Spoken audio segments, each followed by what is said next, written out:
नमस्ते दोस्तों। आज हम लोग इंडियन पिनल कोड के अगले भाग में मिल रहे हैं, जहाँ पे हम लोग देखेंगे कि सेक्शन 22, सेक्शन 23 एंड सेक्शन 24 क्या बोलता है। इसके पहले हम लोग ने सेक्शन 21 कंप्लीट कर लिया था। इसमें हम लोग ने देखा था कि पब्लिक सर्वेंट किसे कहा जाता है। इसमें 12 प्रावधान थे। इसके अंदर जो भी आते हैं वो सब पब्लिक सर्वेंट होते हैं। और उसके बाद ये भी देखा था कि राजस्थान सरकार ने, स्टेट ऑफ राजस्थान ने एक अमेंडमेंट की थी, जिसके अंतर्गत उन्होंने 13 पॉइंट भी उसमें जोड़ दिया था और बोला था कि इन्हें भी पब्लिक सर्वेंट बोला जाएगा। और उसमें कौन कौन आते थे? जो यूनिवर्सिटी में काम करने वाले लोग हों, एजुकेशन के लिए जो भी लोग काम करते हैं, जो पब्लिक की सेवा करते हैं, उनको पब्लिक सर्वेंट कहा जाएगा। ये अमेंडमेंट राजस्थान सरकार ने की थी। ये हम लोग ने देखा था पिछली बार, इसका रिवीजन कर लिया। अभी हम लोग देखेंगे कि इंडियन पिनल कोड के सेक्शन 22, सेक्शन 23 एंड सेक्शन 24 में क्या बोला गया है। अभी हम लोग स्टार्ट करते हैं बिना वक्त गवाए। स्टार्ट करते हैं सेक्शन 22। सेक्शन 22 बोलता है मूवेबल प्रॉपर्टी। मूवेबल प्रॉपर्टी, आप लोगों ने जब LLB कंप्लीट कर रहे हो तभी दो चीज़ें पढ़ी होगी, एक तो मूवेबल प्रॉपर्टी और दूसरी इमूवेबल प्रॉपर्टी। मूवेबल प्रॉपर्टी क्या होती है? अगर हम लोग उसका वर्ड का मतलब देखें, उस हिसाब से बोले तो मूवेबल मतलब चलने वाली, ठीक है। जैसे पेन है, पेंसिल है, बुक है, फ़ोन है, मोबाइल है, ये सब जो चीज़ें एक जगह से दूसरी जगह जा सकती है, उसको मूवेबल प्रॉपर्टी बोलते हैं। ये हम लोग मतलब लेते हैं, लेकिन लॉ के हिसाब से इसकी व्याख्या ऐसी की गई है कि मूवेबल प्रॉपर्टी हम जो बोलते हैं वो तो सही ही है, लेकिन लॉ में उसको दूसरा भाषा में सिर्फ समझाया गया है, मतलब वही है। उनकी भाषा ये है कि वो बोलते हैं मूवेबल प्रॉपर्टी वो प्रॉपर्टी है, वो सब चीज़ों को हम लोग मूवेबल प्रॉपर्टी बोलेंगे, सिर्फ कुछ चीज़ों को छोड़ के। कौन सी? एक तो ज़मीन, लैंड को छोड़ के। दूसरी जो हमेशा अर्थ से अटैच्ड है, उसको चिपकी है, वहाँ से हिलती नहीं है। और परमानेंटली फास्टन है, यानी वहाँ पे परमानेंटली टिकी हुई है। इन चीज़ों को मूवेबल प्रॉपर्टी बोलेंगे। इन चीज़ों को छोड़ के मूवेबल प्रॉपर्टी बोलेंगे। ऐसा मूवेबल प्रॉपर्टी में बोला गया। यानी कि लॉ के हिसाब से मूवेबल प्रॉपर्टी वो सब सारी चीज़ें हैं, सिर्फ कौन सी चीज़ को छोड़ के? लैंड को छोड़ के, जो चीज़ें अर्थ को अटैच है उनको छोड़ के, और परमानेंटली जो फास्टन है उनको छोड़ के। एक बार हम लोग पढ़ लेते हैं movable property section 22। The word movable property are intended to include corporeal property of every description except, यहाँ से इंपॉर्टेंट है, except land and things attach to the earth and permanently fasten to anything which is attach to the earth. इन चीज़ों को छोड़ के बाकी सब मूवेबल प्रॉपर्टी होती है। मुझे लगता है ये आपको समझ में आ गया। अभी हिंदी में देख लेते हैं। मूवेबल प्रॉपर्टी को ही हिंदी में जंगम संपत्ति कहा जाता है। जंगम संपत्ति क्या होता है? जंगम संपत्ति शब्दों से यह आशय है कि इनके अंतर्गत हर भांति की मूर्त संपत्ति आती है, किंतु यानी कि इनको छोड़ के, किंतु भूमि यानी कि लैंड, और वे चीज़ें जो भूबद्ध हो या भूबद्ध किसी चीज़ से स्थायी रूप से जकड़ी हुई हो, इनके अंतर्गत नहीं आता। भूमि हो या जो चीज़ें भूबद्ध यानी भू यानी कि अर्थ, हमारी जो पृथ्वी है उनको चिपकी रहती है, या फिर वो सारी चीज़ें जो स्थायी रूप पे पृथ्वी को जकड़ी हुई ही रहती है, पकड़ के रखती है हमेशा, वो सब चीज़ें मूवेबल प्रॉपर्टी के कैटेगरी में नहीं आती। इन्हीं को छोड़ के बाकी सब चीज़ें हैं वो मूवेबल प्रॉपर्टी कहलाएगी। ये सेक्शन 22 में दिया गया है। मुझे लगता है ये आपको समझ में आया। धारा 22। अभी हम लोग धारा 23 को देखेंगे। बहुत इम्पोर्टेंट चीज़ धारा 23। इनमें दो चीज़ें बताई गई है 23 सेक्शन में, एक रॉन्गफुल गेन और दूसरा रॉन्गफुल लॉस। अभी आप बोलेंगे गेन तो पता है, जो कोई चीज़ मैं पा लेता हूँ या पा लेती हूँ वो हो गई गेन, या फिर जो मैं खो देता हूँ या खो देती हूँ उनको बोलेंगे लॉस। लेकिन ये रॉन्गफुल गेन कैसे हुआ और रॉन्गफुल लॉस कैसे हुआ? तो पहले एग्जाम्पल लेते हैं हमेशा की तरह, फिर समझते हैं। अगर समझो, ठीक है, ए नाम का आदमी है, उसका एक छोटा सा भाई है, बीमार है, उसका ऑपरेशन के लिए उसको पैसे चाहिए। वो क्या कर लेता है, एक सी नाम के घर घर जिसका रहता है सी नाम का आदमी, उसका उसके पास से क्या कर लेता है, वो चोरी कर लेता है।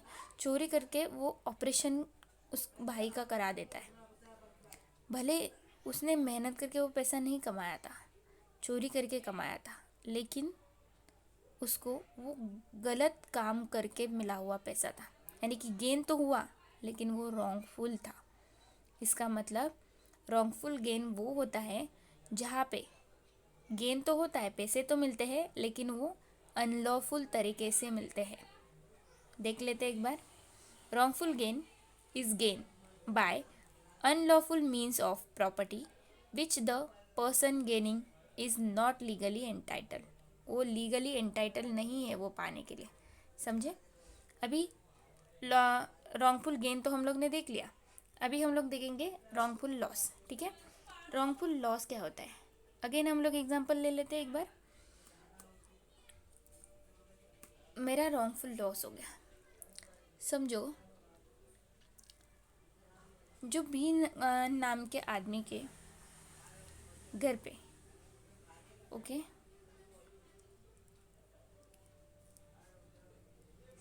चोरी हो गई। चोरी अनलॉफुल थी, सही बात है। उस अनलॉफुल चीज़ में ही उसने अपनी संपत्ति खो दी, उसको बोलेंगे रॉन्गफुल लॉस। देखो, लॉस तो होता है, हमें पता है, बिजनेस में लॉस हुआ या फिर बाकी किसी चीज़ में लॉस हुआ, ये लॉस रॉन्गफुल नहीं होता है, वो लीगली होता है। लेकिन अगर अनलॉफुल तरीके से लॉस हो जाता है तो उसको बोलेंगे रॉन्गफुल लॉस। तो एक बार देख लेते हैं wrongful loss. Wrongful loss is the loss by unlawful means of property to which the person losing it is legally entitled. Okay, आगे देखते हैं। Gaining wrongfully, losing wrongfully. A person is said to gain wrongfully when such person retains wrongfully as well as when such person acquires wrongfully.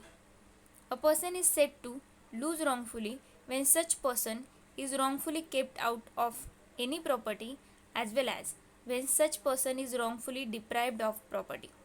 मतलब अगर मैं wrongful loss का और एक आपको एग्जांपल देना चाहूँ तो मैं एक दे देती हूँ ताकि आपको बहुत अच्छे से समझ आ जाए, क्योंकि रॉन्गफुल गेन तो आपको अच्छे से समझ आया। एग्जाम्पल के तहत आप रॉन्गफुल लॉस को भी समझ जाओगे। ए नाम का आदमी है, ठीक है, उसका एक घर है जिस घर में वो रहता है। फिर क्या होता है कि उसके जो दादाजी होते हैं, ठीक है, उसके जो दादाजी होते हैं उन्होंने उसको पाल पोस के बड़ा किया होता है। ठीक है, फिर क्या होता है कि ये जो सारी संपत्ति थी वो दादाजी ने अपने मेहनत से कमाई थी। ठीक है, और उसके मम्मी पापा नहीं होते। होता क्या है, अचानक एक दिन दादाजी को हार्ट अटैक आ जाता है और वो उस हादसे में उनका देहांत हो जाता है। फिर उसको संभालने के लिए उसके चाचा गांव से आते हैं ताकि उसका कोई ध्यान रख सके। लेकिन बाद में पता चलता है कि उसी को वो चाचा अपने घर से निकाल देते हैं और उसकी संपत्ति भी उससे छीन लेते हैं। यानी कि उसको लॉस तो हुआ, लेकिन रॉन्गफुल लॉस हुआ, धोखे से लॉस हुआ, उसके साथ एकदम अनलॉफुल तरीका अपनाया गया और उसको लॉस कर दिया गया। उसी को बोलेंगे रॉन्गफुल लॉस। मुझे लगता है ये भी आपको समझ गया है, रॉन्गफुल गेन भी समझा और रॉन्गफुल लॉस भी समझा। अभी हिंदी में देख लेते हैं सदोष अभिलाप। सदोष अभिलाप विधि विरुद्ध साधनों द्वारा ऐसी संपत्ति का अभिलाप है जिसका वैध रूप से हकदार अभिलाप प्राप्त करने वाला व्यक्ति न हो। और सदोष हानि विधि विरुद्ध साधनों द्वारा ऐसी संपत्ति की हानि है जिसका वैध रूप से हकदार हानि उठाने वाला व्यक्ति हो। सदोष अभिलाभ प्राप्त करना, सदोष हानि उठाना। कोई व्यक्ति सदोष अभिलाभ प्राप्त करता है, यह तब कहा जाता है जबकि वह व्यक्ति सदोष रखता है और तब भी जबकि वह सदोष अर्जन करता है। कोई व्यक्ति सदोष हानि उठाता है, यह तब कहा जाता है जबकि उसे किसी संपत्ति से सदोष अलग रखा जाता है और तब भी जबकि उसे किसी संपत्ति से सदोष वंचित किया जाता है। यानी कि सीधा सीधा मतलब है सदोष अभिलाभ यानी कि गलत तरीके से उसको कोई लाभ हो, और सदोष हानि यानी कि उसको गलत तरीके से अपनी संपत्ति से बाहर निकाल दिया जाता है या फिर उससे कोई चीज़ छीन ली जाती है, तब बोलेंगे सदोष हानि। मुझे लगता है सेक्शन 23 समझ गया। अभी सेक्शन 24 इम्पोर्टेंट है। सेक्शन 24, 25 इसका डिफरेंस भी हमें देखना है, लेकिन वो अगले सेक्शन में देखेंगे क्योंकि हर बार हम लोग 4 सेक्शन कंप्लीट करते हैं, तो 24 पर ही आज हम लोग रोकेंगे। 24 लास्ट सेक्शन है। इसमें बोला है डिसऑनेस्टी। डिसऑनेस्टी क्या होती है? आपने सुना होगा हॉनेस्ट, किसी के साथ हमेशा ईमानदार रहना, ठीक है, कभी धोखा नहीं देना, कभी भी गलत तरीके से उससे कोई भी लाभ नहीं उठाना, इसी को बोलते हैं हॉनेस्ट। लेकिन डिसऑनेस्टी क्या हो सकता है? फिर से एक एग्जांपल दे देती हूँ। एक आदमी को पैसे की बहुत ज़रूरत है, उसका घर चलाने के लिए, या फिर उसके घर में कोई इमरजेंसी है, कोई अस्पताल में है, इसलिए पैसे की बहुत ज़रूरत है। वो जाके क्या कर लेता है? बैंक में डकैती डाल देता है या चोरी कर लेता है। बैंक में चोरी कर लेता है। जब वो चोरी कर लेता है तब उसको अगेन रॉन्गफुल गेन हुआ। पीछे ही देखा था हम लोगों ने, रॉन्गफुल गेन हुआ। लेकिन यहाँ पे उसका बैंक वालों को धोखा देने का कोई भी इरादा नहीं था, उसकी मजबूरी थी उसको करना उस काम को। उसने डिसऑनेस्टी की, अप्रामाणिकता दिखाई, लेकिन किसी को उसको ठगने के या धोखा देने का कोई इरादा नहीं था। इस तरह उसने रॉन्गफुल गेन किया, उसको बोलेंगे डिसऑनेस्टी। या फिर रॉन्गफुल लॉस भी हो जाता है किसी आदमी के साथ, वो बोलेंगे डिसऑनेस्टी।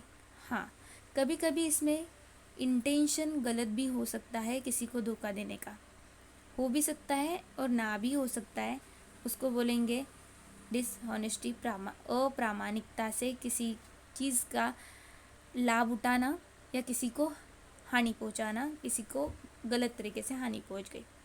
समझ गए? अभी हम लोग एक बार ये देख लेते हैं। Whoever does anything with the intention of causing wrongful gain to one person or wrongful loss to another person is said to do that thing dishonestly। समझ गए डिसऑनेस्टी क्या होता है? ऐसे ही इसको हिंदी में एक बार देख लेते हैं। बेईमानी, अप्रामाणिकता से बेईमानी क्या होता है? जो कोई इस आशय से कोई कार्य करता है कि एक व्यक्ति को सदोष अभिलाभ कारित करे या अन्य व्यक्ति को सदोष हानि कारित करे, वह उस कार्य को बेईमानी से करता है। यानी कि उसमें या तो रॉन्गफुल गेन हो या फिर रॉन्गफुल लॉस हो, यानी कि सदोष अभिलाभ या फिर सदोष हानि हो, उसको बोलेंगे बेईमानी से। इस तरह हम लोग ने धारा 24 यानी कि सेक्शन 24 कंप्लीट कर लिया है। इसी के साथ आपको धन्यवाद। ऐसे ही आपका प्यार बनाए रखें और वीडियो को लाइक करें, शेयर करें। Thank you.